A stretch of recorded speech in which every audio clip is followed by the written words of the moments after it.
Timber Talks is brought to you by Wood Solutions. Stay up to date with the latest in timber, the building material that is strong, safe and sustainable.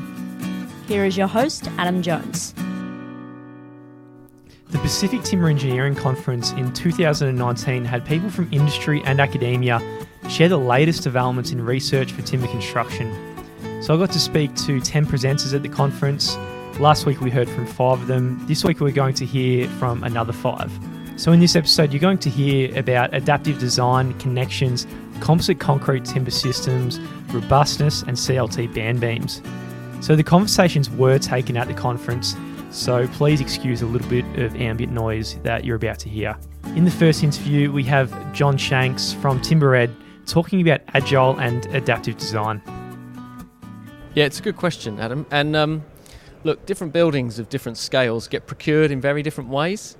And I think what we need to do better, and what we can do better, is interrogate what those different procurement routes are to try and understand who has the influence. For example, let's consider, let's say, a cultural and civic building that might be procured for a client who's not a professional client. There might be an arts body or a museum organisation, for example, who might then procure their new building once every 50 years through a design competition. In such a case, you then got a whole series of design teams competing to inspire, meet the client brief, and to get the client to buy into some sort of a dream and vision. And I would argue in those sorts of buildings, really it's the design team have an opportunity there to really get the client excited about a timber solution. And if they do, and if it obviously jumps the hurdles of early costing and so on, then you're on a steady course, hopefully, to getting that timber building realised. So I'm going to talk about supply chains and procurement through a case study. And this particular case study was a project I worked on when I was based in the UK with an engineering firm called Bureau Happold Engineering. And we collaborated with Rogers Stirk Harbour and partners, architects, to respond to a brief set by a charity, Doctors of the World. And they operate all over the world, providing medical services, typically sort of GP consultancy services, to people who otherwise can't access it. Now, those are legal people who can't access medical care in different places are typically based in urban centres. So what we were looking at doing is saying, well, the way that Doctors of the World currently operate is by taking tents or using village halls, and that doesn't satisfy all that they need in that logistics costs are high, acoustic privacy is poor, and they don't have an identity or they can't easily leave a legacy. So what we said was, well, let's try and generate a design that necessarily responds and changes every time it's being deployed in every different place, because climates are different, needs for security are different, and so the structure that's deployed should also respond to that brief every time. And also let's make use of local fabrication to try and keep logistics costs down. So we developed a structural response that uses plywood or any kind of engineered wood panel product and uses fairly simple technology of 3-axis CNC routing, which are available internationally in any kind of medium-sized town or city, so that all we need to do each time is work with the local representatives, develop a brief, modify the design in as an automated way as possible to respond to that brief, and then email that design machine code out to a local fabricator who then CNC that machine, that design from local products and local panel products to then be erected by the local team. So is that utilising parametric design to really be flexible and adapt to whatever the unique conditions are on the country who are really using these designs? Yeah, so a couple of things that might change each time. For example, the size and scale of the building might need to change. The available panel product might change each time. OSB, plywood of certain grades, other products that are readily available, because we'll try and use what's there locally. So, based on the strength of the product, the members might need to get deeper, for example. And other things to consider, for example, the thermal response. So if we're somewhere where we need thermal mass to respond to the climate appropriately, and that thermal mass will be provided by sand or mud available on site, then we might need to change the structural response to deal with that. So the idea is that there'll be a series of base designs which represent a few critical climatic conditions, and that they can then be tweaked quite quickly each time a shelter is then deployed. Yeah, as structural engineers, I think it's really important that we engage. Obviously, upskill in our area, get really curious about timber and timber buildings. But as we move to the opportunities around panelization, wood-based mass panels, suddenly the engineering element, the structural element, has an opportunity to contribute to so many more of the performance requirements in a building. So it's incumbent on us to not necessarily make those decisions, but be informed enough to be part of the conversation about, prefabrication, how much to prefabricate, which performance requirements to prefabricate for, and be really, really deep in that conversation and those discussions. Welcome, Giovanni Scollo from Rothoblaas. Can you start by telling us a little bit about what you're presenting here at the conference? Well, I had two presentations. One regarding the spider, that is a column, floor column connectors. The main advantage of this solution is to have an increased axial load, so we can have a multi-story building till, let's say, 24-story building. Of course, it depends on the load on each floor. Also, the possibility to have an extended plan grid. At the moment, 7 by 7 meters. I know it could seem to be small, but in the reality, with this application, we don't have a beam. But the other advantage is that the timber floor is directly on top of the columns. For example, in the Brock Common, this is a similar solution, but not with this reinforced system.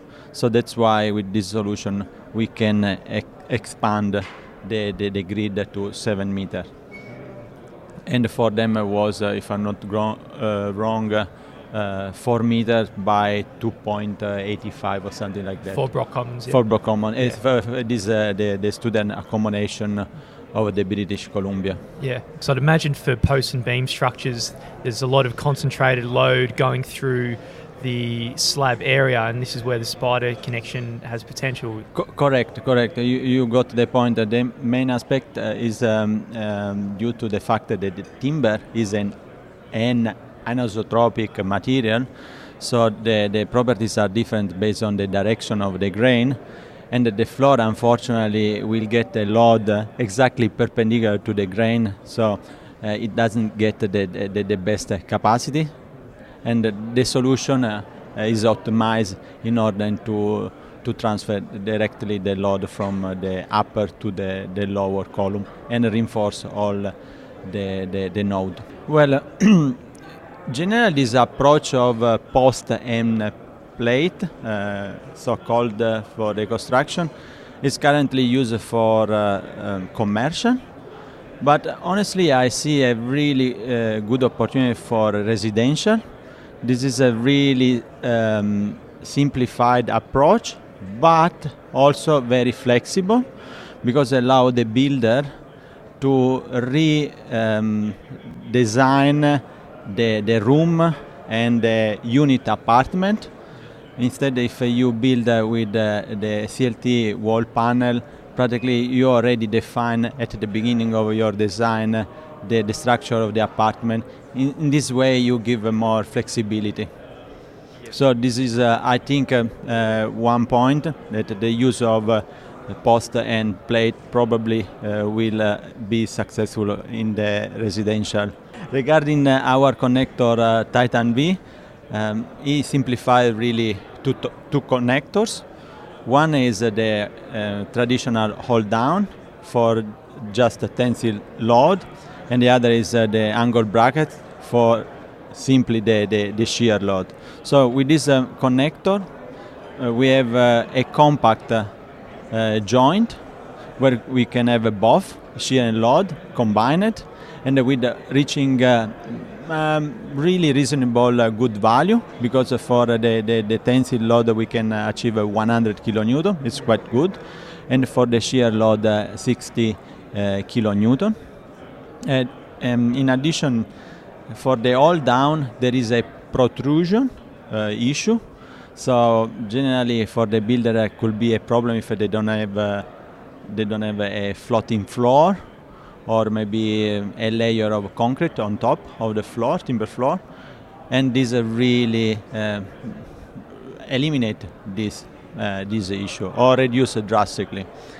And another aspect is that in the end, the builders will work with just one connector, and in terms of supply, it can be easier for us to manage in terms of logistics, but also for the end user. Welcome to the podcast, Robert Tan from Mitek. What are you presenting here at the conference? We are looking to capitalize on an idea that's been around for a very long time, to use hybrid construction with our very successful posi-strut metal web floor truss system with the concrete slab to try and achieve some of the demands in the market that's coming fresh upon us. There is a sector of market that already does like the stiffness of a concrete floor, and we're trying to first of all capture that area. But there's also an opportunity to try and gain greater spans in mid-rise construction and multi-tenancies and so on. Trying to achieve that with just floor trusses alone is a big challenge, but there's opportunity, we believe, to try using more composite to see whether we can get there. Yeah. One of the advantages of concrete hybrid slab is the fact that it immediately elevates your neutral axis as high as possible into the section. And that frees up the bottom chord to act in its best, because the timber tension at the bottom end is obviously one of the weaker end of things. And by elevating the neutral axis, we can take advantage of that and hopefully gain much better performance all around. It's a system we're developing for our fabricated network around Australia and New Zealand to be able to do. We don't do everything ourselves, but we provide all the systems. And we believe there's certainly an opportunity to grow in this area because of the nature of construction that's happening right now. But we are taking it carefully, and we're taking it gradually as we learn, because there's still a lot of challenges yet to meet. There's challenges of understanding how creep behavior works in composite structures. That's one big area. And that's something we have to sort of learn to walk and make sure that we are stepping clearly into a clearly defined zone before we move much further. But we are definitely looking very positively in being able to achieve much greater spans, and just looking forward to that day. Benoit Gilbert from Griffith University. Can you start by telling us about the research that you've been looking into? So what we're looking at the moment, it's the progressive collapse behavior of tall timber buildings, and we're focusing on post and beams, mass timber buildings, which is what happens if you're losing a column. So if you're looking at the NCC, the National Construction Code, you need to design for a loss of a column. So if you're looking at like a platform type buildings, you got a lot of redundancy into your buildings. So if you lose a wall, probably not such a problem. If you look at not office, a residential building with CLT floor, if you lose a wall, same thing. You got your wall are spanning like you got a lot of redundancy in the buildings, and the wall can actually support the loss of structural elements. However, for post and beam, you got less redundancy. And what we're trying to understand, if we're losing a column, how does the building behave? And try what we want to do. We want to develop some design guidelines for the industry to be able to safely design for these buildings. So the challenge is that in timber buildings, you've got less redundancies than in concrete or steel buildings, and a lot of research been done in concrete and steel, and all the design guidelines basically being developed for these two materials. So what we don't really know is how the building is going to behave under a column scenario, a loss of a column scenario, which can be due to anything.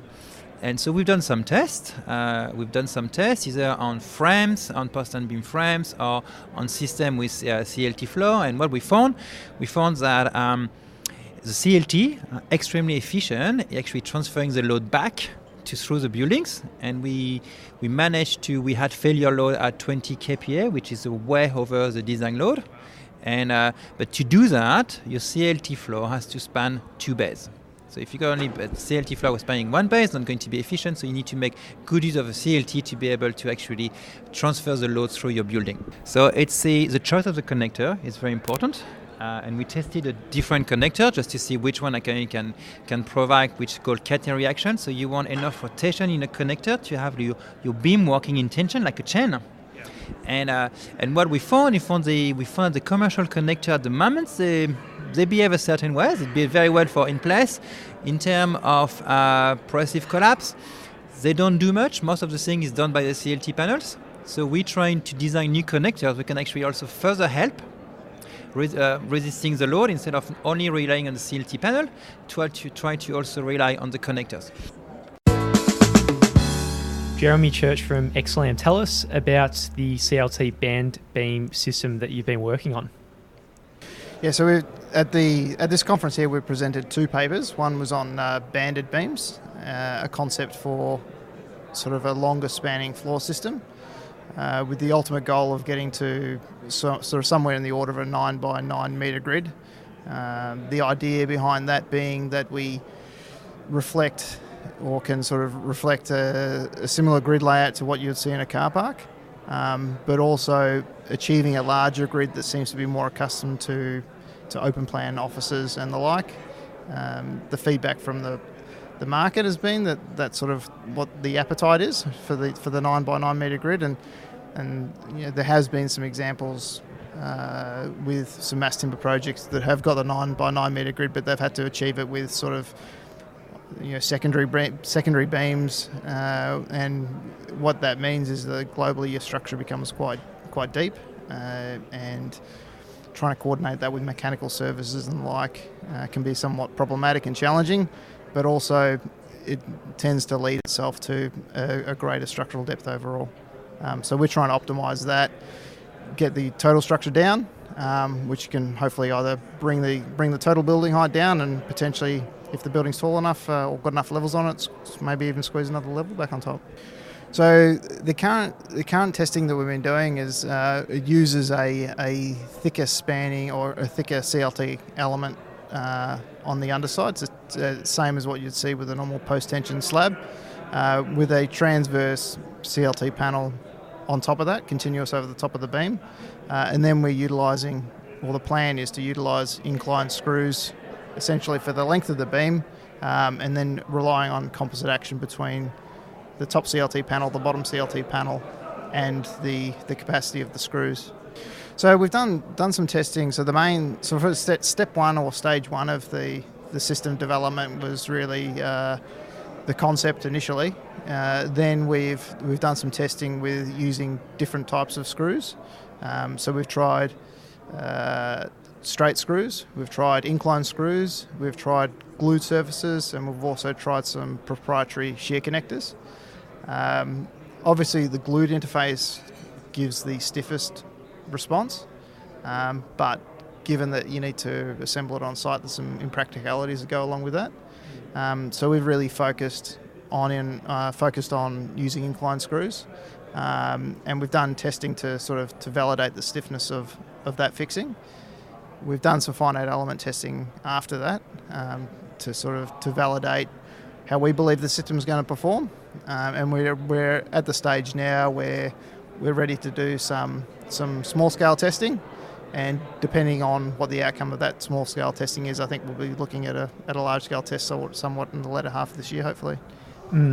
So do you basically, for the banded slab, you're connecting layers of your traditional CLT and connecting them on top of each other, as opposed to just laying a really, really thick CLT panel like you would in the traditional form? Yeah, so there are some subtle differences to it. So it is essentially made up of the three components. It's made up of the top CLT panel, the lower CLT panel which forms the beam, and the screws themselves. Yep. The lower CLT panel, which is effectively the beam, we're trying to do double layer outer skins on that, or double outer lamellas, yep, to increase the actual stiffness of the fibre in that direction, or the depth of fibre in the spanning direction. So that's sort of been considered at this stage. We'll see how that goes. I suppose it all comes down to testing, and what comes out of that will probably lead us to probably change it again, to be quite honest. Yeah, so very still. I think it's completely feasible. There are some detailing issues that need to be resolved, probably mainly around the assembly side of it. And continuity of columns is going to be another design issue that needs to be sort of resolved. None of it's I don't think any of it's insurmountable. I think it's just a consideration. But obviously robustness and constructability is going to come into it, because at the end of the day it needs to be economically feasible. And it's going to have a considerable amount of timber fibre in it. So if you've got a question about wood, I recommend you check out the Wood Solutions website. It's the world's biggest website on wood, and on it you'll find the technical design guides. So right now there's 48 of them, with that number growing all the time, where we get Australia's leading experts really going deep and detailed in a range of different topics. So if you've got a question, or if you want to just upskill yourself in timber design, then go and check it out.